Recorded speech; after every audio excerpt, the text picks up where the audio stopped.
이 말을 하고 돌아가서 가만히 그 자매 마리아를 불러 말하되 선생님이 오셔서 너를 부르신다 하니 마리아가 이 말을 듣고 급히 일어나 예수께 나아가매 예수는 아직 마을로 들어오지 아니하시고 마르다가 맞이했던 곳에 그대로 계시더라. 마리아와 함께 집에 있어 위로하던 유대인들은 그가 급히 일어나 나가는 것을 보고 곡하러 무덤에 가는 줄로 생각하고 따라가더니 마리아가 예수 계신 곳에 가서 배웠고 그 발 앞에 엎드려 이르되 주께서 여기 계셨더라면 내 오라버니가 죽지 아니하였겠나이다 하더라. 예수께서 그가 우는 것과 또 함께 온 유대인들이 우는 것을 보시고 심령에 비통히 여기시며 불쌍히 여기사 이르시되 그를 어디 두었느냐 이르되 주여 와서 보옵소서 하니 예수께서 눈물을 흘리시더라. 이에 유대인들이 말하되 보라 그를 얼마나 사랑하셨는가 하며 그중 어떤 이는 말하되 맹인의 눈을 뜨게 한 이 사람이 그 사람은 죽지 않게 할 수 없었더냐 하더라. 이에 예수께서 다시 속으로 비통히 여기시며 무덤에 가시니 무덤이 구리라 돌로 막았거늘 예수께서 이르시되 돌을 옮겨 놓으라 하시니 그 죽은 자의 눈이 마르다가 이르되 주여 죽은 지가 나흘이 되었음에 벌써 냄새가 나나이다. 예수께서 이르시되 내 말이 내가 믿으면 하나님의 영광을 보리라 하지 아니하였느냐 하시니 돌을 옮겨 놓으니 예수께서 눈을 들어 우러러 보시고 이르시되 아버지여 내 말을 들으신 것을 감사하나이다. 항상 내 말을 들으시는 줄을 내가 알았나이다. 그러나 이 말씀하옵는 것은 둘러선 무리를 위함이니 곧 아버지께서 나를 보내신 것을 그들로 믿게 하려 함이니이다. 이 말씀을 하시고 큰 소리로 나사로야 나오라 부르시니 죽은 자가 수족을 배로 동인 채로 나오는데 그 얼굴은 수건에 쌓였더라. 예수께서 이르시되 풀어 놓아 다니게 하라 하시니라. 아멘. 죽음에서 생명으로 라는 제목으로 오늘 말씀 보도록 하겠습니다. 예수님께서는 마르다와의 만남 이후에 마리아를 조용히 부르셨습니다. 오빠를 잃어 큰 슬픔에 빠진 마르다와 마리아를 따로 만나 그들과 할 이야기가 있었기 때문입니다. 마리아는 예수님께서 오셔서 자신을 찾으신다는 말에 급히 일어나 예수님 계신 곳으로 갔습니다. 마르다가 말한 그곳에서 예수님께서는 기다리고 계셨습니다. 마리아는 가서 예수님을 뵙고 그 발 앞에 엎드려 마르다와 똑같은 말을 하는 것을 볼 수 있습니다.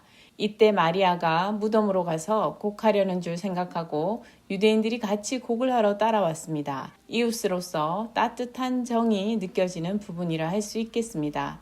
그런데 마리아는 예수님께 달려왔고 예수님 발 앞에 엎드려 주님이 계셨더라면 내 오라버니가 죽지 아니하였겠나이다 하며 울자 유대인들도 함께 울었다 기록하고 있습니다. 33절에 보니 예수님께서 마리아와 유대인들이 우는 것을 보시고 심령에 비통히 여기셨다 기록합니다. 마리아와 유대인들이 운다고 했을 때 동사는 클라이오, 울다로 장례 때 슬퍼하며 애곡하는 아주 강한 표현입니다. 반면 예수님께서 심령이 비통히 여기시다에서 비통히 여기다는 동사 엠브리마오마이는 단지 슬퍼하신다기보다 화를 낸다는 내용에 가깝다 할 수 있겠습니다. 엄청 속상하셔서 화가 나신 것이지요. 그러면 예수님께서는 마리아가 지금 예수님 발 앞에 엎드려 오빠가 죽어 슬퍼하는 것과 유대인들이 함께 슬퍼하며 곡하여 우는 것을 보시고 왜 화가 나신 걸까요? 왜 속상하신 걸까요? 마리아와 유대인들의 슬퍼하는 눈물과 곡 속에는 죽음 안에서의 희망 없음과 믿음 없음을 내포하고 있기 때문입니다. 나사로가 죽은 지 사흘이 지남으로써 완전한 사망 선고 가운데 마리아뿐 아니라 유대인들은 더 이상 희망 없는 슬픔에 휩싸여 있었습니다. 예전에 병원에 남편이 입원한 적이 있었습니다.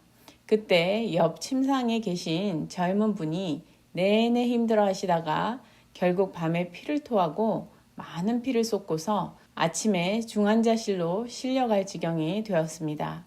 아침에 어머니가 그 아들의 병실 앞에 도착해서 주저앉아 통곡하던 소리가 아직도 귀에 쟁쟁합니다. 아들을 다시는 볼 수 없다는 현실을 마주해야 하는 어머니의 심정으로서 통곡은 너무도 자연스러운 일일 것입니다.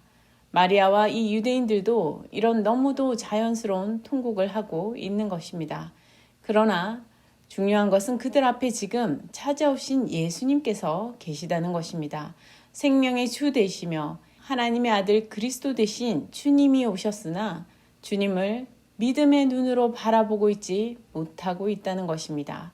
본문의 마리아의 고백은 사실 이전 본문에 있는 마르다의 고백과 문자적으로는 똑같아 보입니다. 그러나 그 이후에 이어지는 내용을 봐서는 속뜻이 똑같지만은 않다 할 수 있겠습니다. 예수님께서 안 계시던 때 예수님의 부재 속에서 나사로의 회복과 치유가 없이 슬퍼하던 것처럼 예수님께서 찾아오신 지금도 여전히 그 슬픔에 이 마리아는 온통 쌓여 있기 때문입니다. 마리아와 유대인들 모두 아주 크게 곡하고 있는 상황입니다. 이러한 마리아의 모습은 마르다가 그러나 주님께서 이제라도 무엇이든지 하나님께 구하시는 것을 하나님이 주실 줄을 아나이다 고백하였던 것과는 상당히 대조되는 것을 볼 수 있습니다. 마르다는 예수님의 부재 상황과 예수님의 찾아오심, 함께 하심을 분명히 구분하며 주님의 그리스도 되심과 구원의 은혜를 믿고 영접하며 고백하였습니다. 그러나 마리아는 예수님께서 오셔서 함께 하시는 때에도 예수님을 믿는 믿음보다는 예수님의 부재 상황 안에서의 슬픔에 아직도 여전히 머물러 있는 것입니다. 믿음 없고 희망 없이 곡하며 계속 고통당하고 있는 그들의 모습을 보시고 예수님께서 속상하고 화가 나셨다는 겁니다. 여기에서 마르다와 마리아의 믿음에서 똑같은 고백이 아니라 마르다를 본문 앞쪽에 두고 예수님과의 대화를 길게 이끌어가는 것으로 보아 마르다의 믿음의 고백이 참 훌륭하였음을 잘 드러내주고 있다 하겠습니다. 그에 비해 마리아는 이후 무덤으로 가는 과정 가운데 등장하는 잠시의 대화로 예수님과의 대화가 끝나는 부분을 볼 수 있습니다. 우리는 단순히 마르다의 믿음이 마리아보다 더 나았다라고만 생각할 수 있습니다.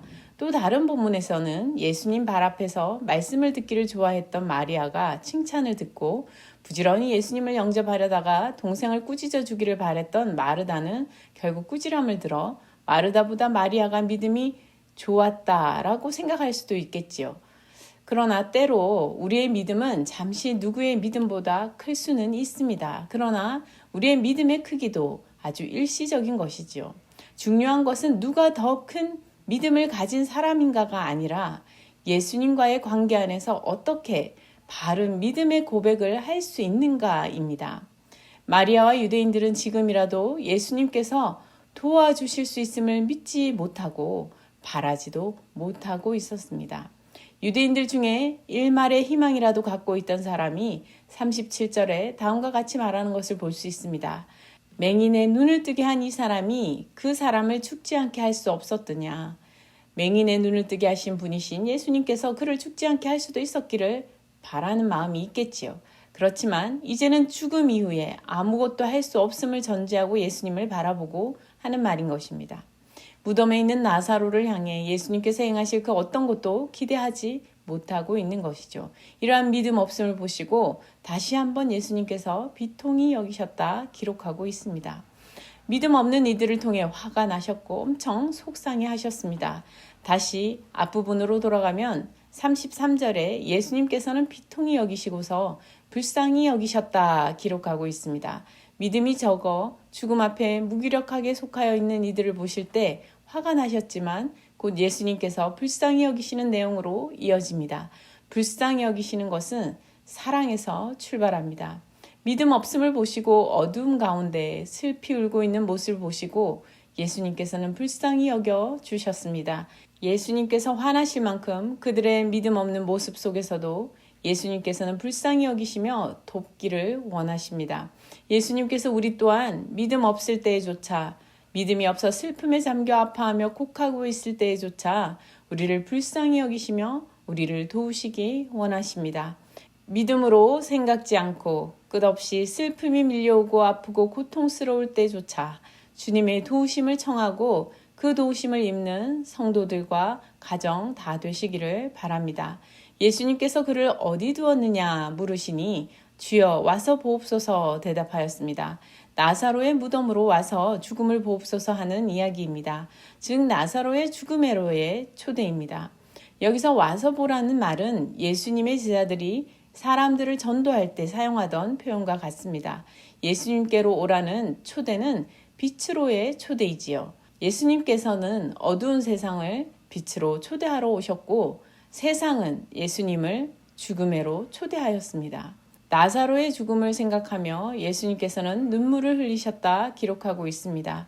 여기에서 예수님께서 흘리신 눈물이라는 단어는 마리아와 유대인들이 곡하는 울음과 다른 울컥 쏟아지는 눈물을 가리킵니다. 진정 나사로를 사랑하신 예수님의 모습을 볼 수 있는 부분입니다. 유대인들조차 예수님의 그 눈물을 보며 나사로에 대한 예수님의 사랑을 볼 수 있었다 하였습니다. 예수님께서 무덤으로 가셨습니다. 당시 이스라엘 풍습에 따른 굴을 돌로 막는 형식의 무덤이었습니다. 예수님께서 돌을 옮겨 놓으라 하시니 마르다가 주여 죽은 지가 나흘이 되었습니다. 벌써 냄새가 납니다. 라고 말합니다. 여기서 마르다의 표현은 죽은 지 사흘이 지난 나흘째라고 하므로 완전히 사망 선고가 되었음을 드러내 표현해주고 있는 부분입니다. 냄새가 날 정도로 되었다는 표현으로 강조해 주지요. 나사로의 소생의 기적의 크기를 그래서 오히려 더 부각시켜 주는 부분입니다. 어떠한 희망의 부재 상태에서도 예수님께서 내가 믿으면 하나님의 영광을 보리라 하지 아니하였느냐 말씀하시므로 믿는 자에게 능치 못하심이 없는 하나님의 영광을 보게 될 것을 선언하시고 계십니다. 또 예수님께서는 믿음을 요청하고 계십니다. 사람들이 돌을 옮겨 놓으니 예수님께서 하늘을 우러러 보시고 기도하십니다. 예수님께서 하늘을 우러러 보시며 큰 소리로 기도하시는 그 모든 것이 예수님을 둘러선 무리를 위하여 하시는 것이라고 말씀하십니다. 아버지께서 예수님을 보내신 것을 그들이 믿게 하고자 함이다 하였습니다.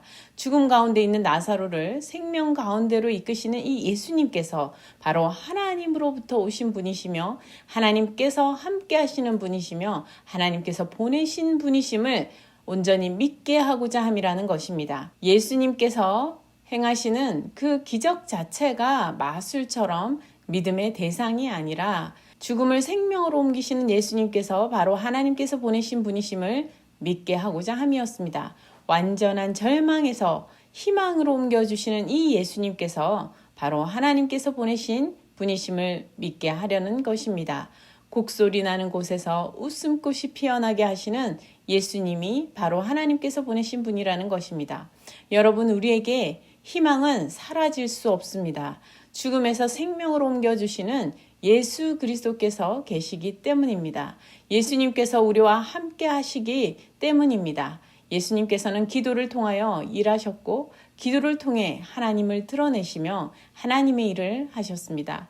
하나님께서는 예수님께서 무엇이든 구하는 대로 들어주시며 응답하심으로써 하나님과 하나이심을 나타내 주셨습니다. 예수님께서는 기도로 하나님과 완전히 소통하시며 죽음에 놓인 이들을 생명으로 이끄시는 것을 볼 수 있습니다. 기도 후에 예수님께서 나사로야 나오라 부르시니 수족을 배로 동인 나사로가 일어나 바깥으로 나오는 것을 볼 수 있습니다. 슬픔의 근본 원인이었던 죽은 나사로가 이제 일어나 나옴으로써 온통 가득하던 슬픔을 물러가게 하였습니다. 놀람과 기쁨과 감사와 찬양과 믿음이 그곳에 머무르게 되었습니다. 예수님께서 죽음을 생명으로 옮겨 놓으시는 부활의 기적을 보여주심으로 예수님께서 하나님의 아들 그리스도 되심을 명백히 나타내 보이셨습니다. 오늘도 희망이 전혀 보이지 않는 죽음과 같은 삶의 자리에서 생명으로 우리를 옮겨주실 주님을 바라보며 주님께서 내 삶에 오시기를 청하는 성도와 그 가정 다 되시기를 바랍니다. 함께 기도하시겠습니다. 주님, 이 세상에 곡하며 슬퍼할 일 너무도 많습니다. 때마다 수없이 믿음 없는 우리의 모습을 보시고 화나시는 가운데서도 우리를 불쌍히 여겨주심 감사합니다. 어둠과 죽음을 마주할 수밖에 없는 수많은 일들 가운데 살아가는 저희를 보시고 비통히 여기시며 불쌍히 여겨주시며 우리를 위해 간구하여 주시는 주님, 우리가 이제 믿음의 눈으로 주님을 바라보게 하여 주옵소서. 죽음에서 생명으로 우리를 옮겨주시는 믿는 자에게 하나님의 영광을 보리라 하신 말씀을 저희에게 나타나게 하여 주옵소서. 주님, 저희를 불쌍히 여기시며 우리의 아픔과 슬픔의 자리에 찾아와 주옵소서. 부활의 주님께서 새로운 생명을 주시는 은혜를 누리며 눈물과 탄식이 아니라 감사와 기쁨의 노래로 주 앞에 나아가게 하옵소서. 성도들과 각 가정마다 주님 함께하여 주시기를 원합니다. 각자의 큰 아픔과 절망의 자리에서 희망의 자리로, 믿음의 자리로 인도하여 주옵소서. 감사드렸고 예수 그리스도 이름으로 기도드립니다. 아멘.